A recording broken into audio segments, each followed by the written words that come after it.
Good morning, good afternoon, good evening, and good night, I guess? I don't know.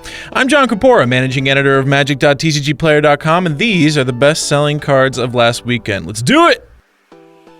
Ahn-Crop Crasher is a central player in the mono red deck, negating huge blockers and sneaking in big damage. After seeing how good Ramunap Ruins is in the red deck, zombie players have adopted If Near Dead lands to good effect. Utility lands haven't been as good as Hour of Devastation's uncommon Cycle of Deserts in a long time, and it shows. These lands are getting a lot of traction in the short time Hour of Devastation's been legal. Bomat Courier is a core piece of the mono red deck. You can't play the deck without 4 copies of this card.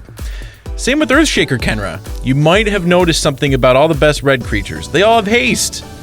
This gives the deck resiliency against sweepers, something mono red decks usually don't have. The current iteration of mono red is a tough one to hate out, that's for sure.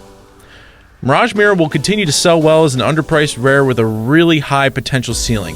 As long as they stay cheap, expect people to pick them up and sit on them till some crazy deck emerges. Hell, even if a Mirage Mirror deck never happens, it's still a fun card to mess around with at Friday Night Magic.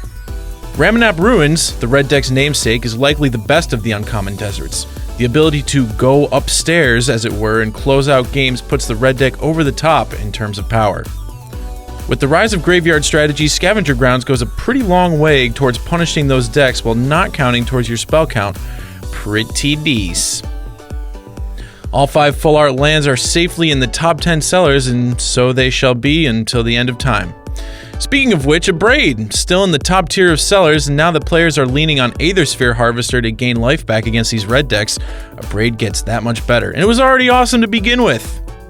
But this week, our number 1 seller is Hollow One. Seen alongside Vengevine on camera last weekend, players started specking on Hollow One, hoping that the modern deck it was in is any good.